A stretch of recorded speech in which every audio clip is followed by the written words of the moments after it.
very incredible man, of Indonesia. President, come here.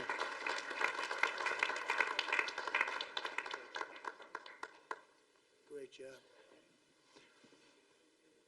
President Abbas of the Palestinian Authority. See, we have them all. We have them all. Great, great. It's good to have you. And so many others. I really have a list here. This first 3 rows and what's standing behind me, I don't know why they chose to stand, but that's there. They're going to be very famous tomorrow, all of them. We have the Arab League is represented by His Excellency, and thank you very much for being here. Thank you very much. We have Armenia, and Azerbaijan. That's a little war that we stopped. That's a little war. There they are. Look at them. They're sitting. When I met with them, it was in the Oval Office. They fought for like 31 years or some crazy number.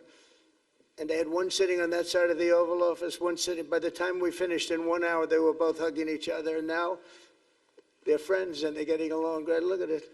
So I want to thank you both. That's incredible. Really incredible. So you have Armenia and you have Bahrain. You have Canada. It's so great to have, in fact, the president called and he wanted to know if it's worthwhile. He knew exactly what it was. He knew the importance. Where's Canada, by the way? Where are you? Where are you? He knew the importance of this. He said, I want to be there. So many people have done that. They called. I mean, they heard about it. And these are not people that can do that very easily. They have pretty big schedules, to put it mildly. The most powerful people. And I appreciate you being here very much, Mr. President. Fantastic. Fantastic. And Cyprus, Egypt, the European Union, it's a lot of countries. France, thank you very much, Emmanuel. I would imagine Emmanuel standing someplace behind me. Where is he? I can't believe it. You're taking a low-key approach today. He's my friend. That's great. Good job. Thank you very much, Emmanuel. Germany, the new Chancellor of Germany he's easy to spot because he's very tall and he's very smart and he's doing a fantastic job for his country. Appreciate it very much. And congratulations, a big election. That was a big one. That was going to change things. Greece, we have Greece. We have Hungary. Oh, Victor, where's Victor? Victor. We love Victor. Victor, I call him. You know, I put the little accent on it. You are fantastic, all right? I know a lot of people don't agree with me, but I'm the only one that matters. You are fantastic. He's a great leader. I endorsed him the last election he had, and he won by 28 points.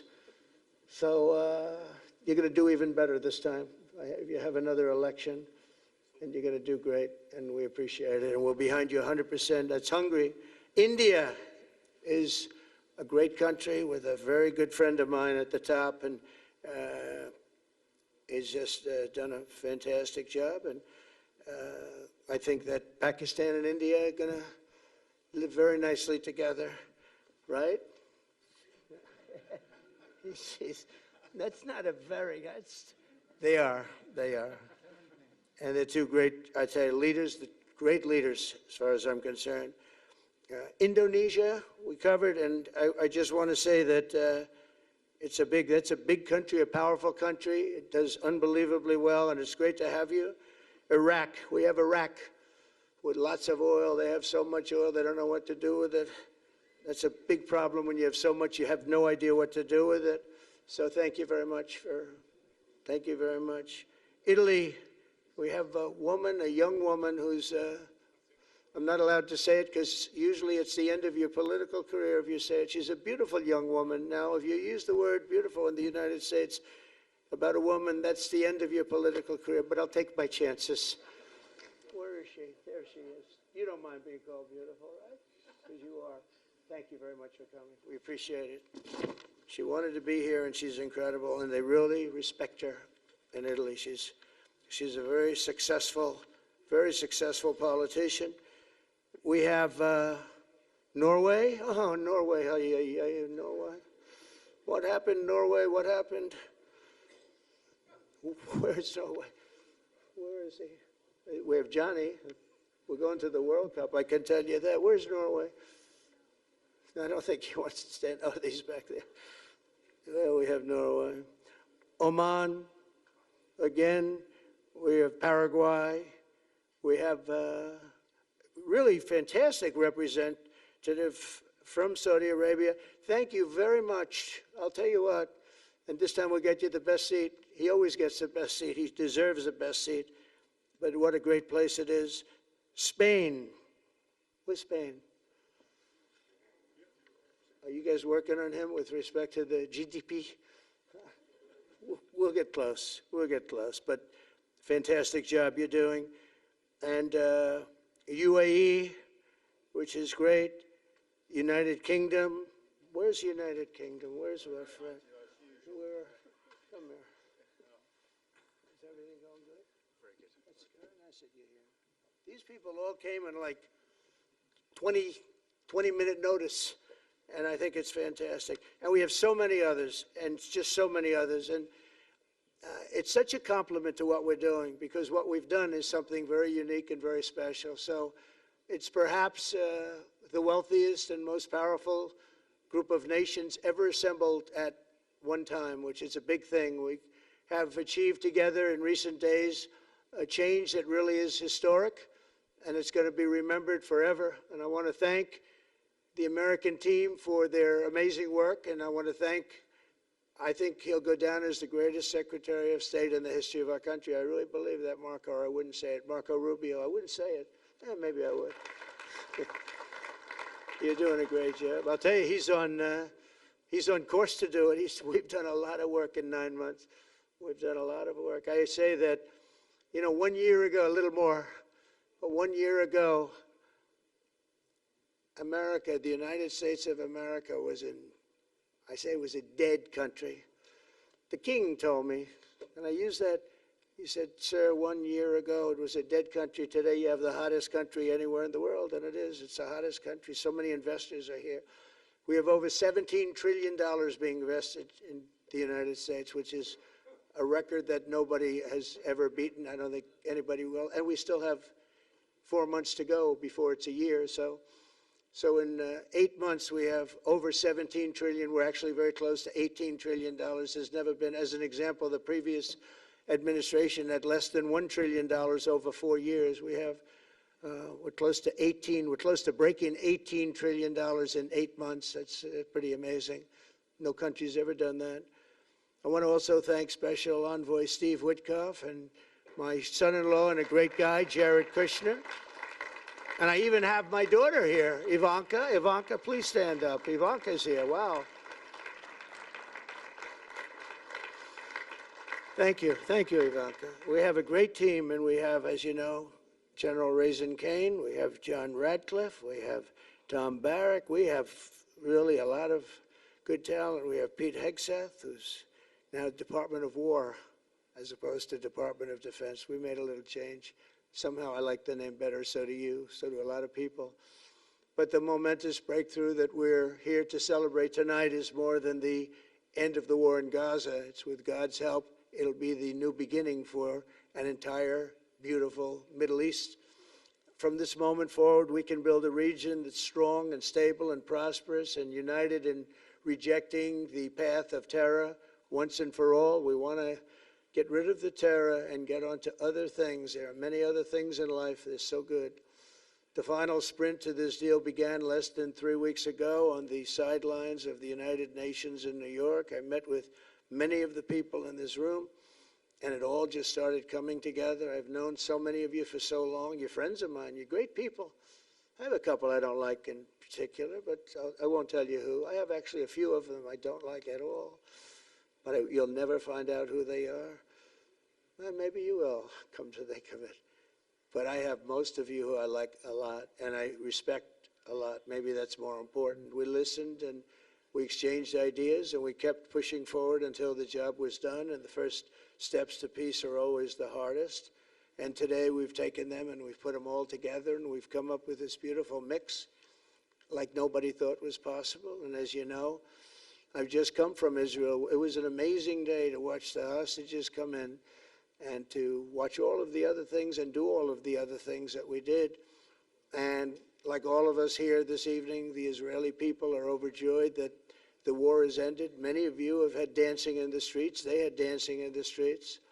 And they've been dancing for weeks now once they heard about this and they heard that it was even a possibility. They're elated at the arrival of the hostages and excited to begin this new chapter for the entire region, and it's going to be that, and they are going to be great partners, and I hope everybody's going to join the Abraham Accord. I like to say the Avraham. I love Avraham, but somehow it doesn't sound as good when I say it as it does when some of my other friends say it who are from the region. But we're going to get a lot of people joining the Abraham Accords. We have the 4 great nations that did it early on, and they stayed with it. And then you had the Biden administration, which is the worst administration in the history of our country, and obviously they did nothing on that and anything else. And so it stayed at 4, and now a lot of people, even today, they're talking about all joining up.